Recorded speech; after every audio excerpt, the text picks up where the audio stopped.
Hey everyone, I'm Charting Man Dan with the Chart Guys, trader and technical analyst. We're going to check in on the broader market here as we have the S&P 500 hitting new all-time highs and more of that picture-perfect inverse rotation we've been talking about all year. Tesla testing a key short-term resistance level. We have potential tops in quantum computing stocks, watching for the potential of crypto longer-term consolidation.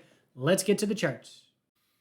It's the last day for our Black Friday annual membership sale. Again, access to the chat room community, daily live streams, educational content on the website, free indicator, super stack indicator is included. Link will be in the comments of this video.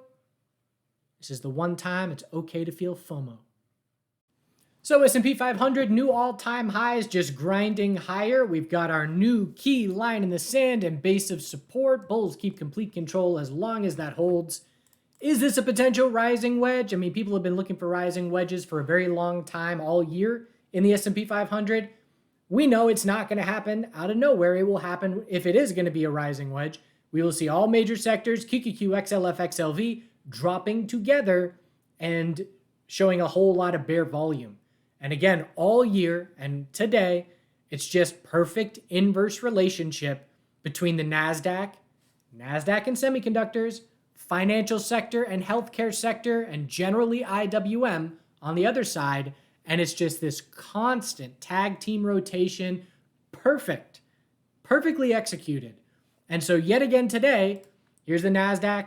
QQQ hit all-time highs, but the futures are still testing. We're right there. And again, just walk up the higher lows. New key support, new key short-term support. Absolutely nothing changes if we just keep setting daily higher lows. But look at the first hour of the day. So here's QQQ, bell rings, straight up for 45 minutes, right to all-time highs. And what is going on? On the other side, XLF, straight down. So how do we use this information? It is so useful. We can prepare for it. Started the week knowing Magnificent 7, just looking at MAGS, the ETF. So this candle hadn't happened yet. We know volatility is coming here. We know the Magnificent 7 are going to shape up a break one direction or the other. We know the bulls have favor of the break because of the prevailing trend, because we're in a bull market. And we can anticipate that if that breaks bull, XLF, which has been all bull, is likely going to start daily consolidation. And so we are able to predict that in advance and then look for it shaping up. So over the weekend, MAGS, keep an eye out. Equilibrium closed at resistance, trying for the new all-time high. We know Microsoft is really tight. It's going to break, which it did today, broke bull. If this breaks bull, I would look for XLF daily consolidation as well. So how do I know to look for XLF daily consolidation? Because if the same inverse relationship between QQQ and XLF that has been happening the vast majority of the year, if that happens again, that's how it's going to play out. And now we have XLF, healthy consolidation, hourly oversold bounce today, but healthy daily consolidation. I mean, really anything above 49.30 would remain healthy. And while that's happening, semiconductors and NASDAQ get their turn. SMH, keeping an eye out for this possible daily falling wedge because we know a monthly higher low is the most likely scenario. Bulls didn't give me a chance, but I will be watching for a potential inverse head and shoulders to try and shape up.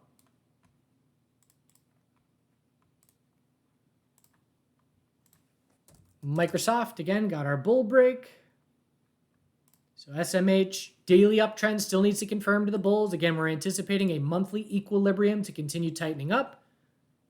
Bigger picture, monthly uptrend is our guide there. We know we've been going sideways for 4 to 5 months while the rotation into IWM and semiconductors, IWM and growth has been taking place.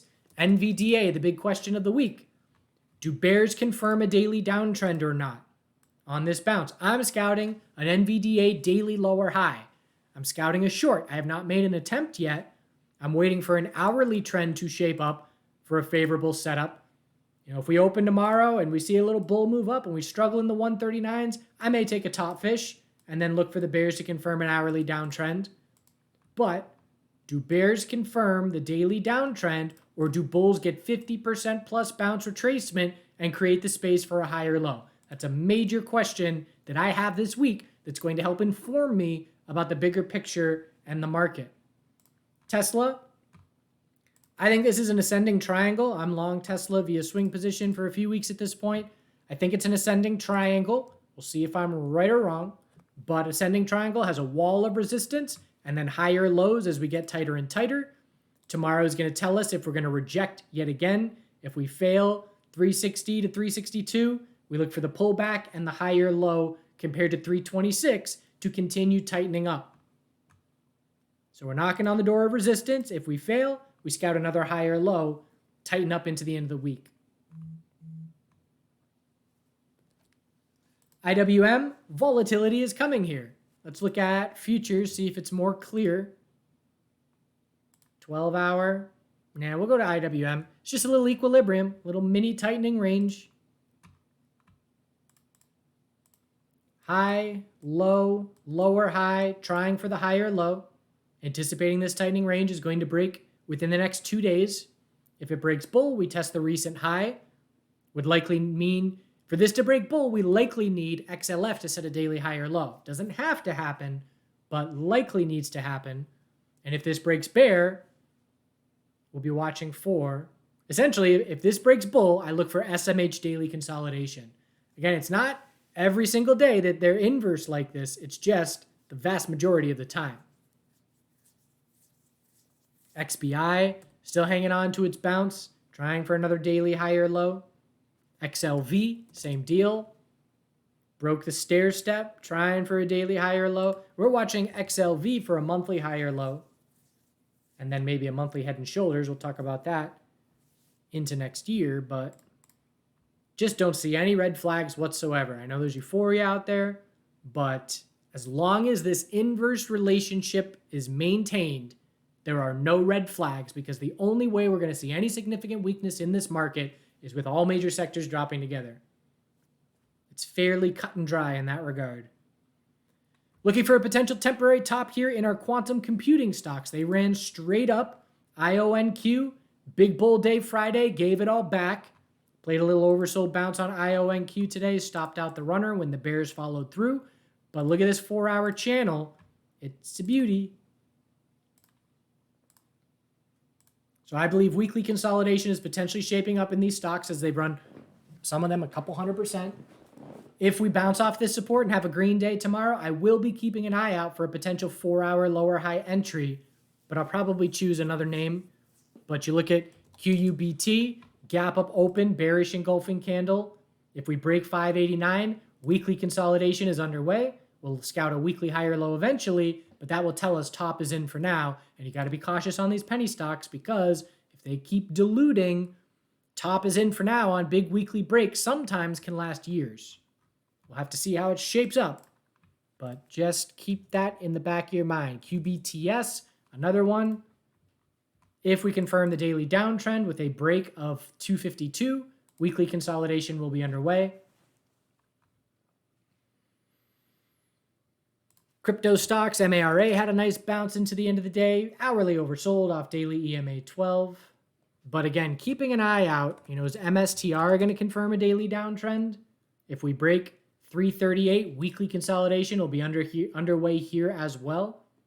After going hundreds of percent.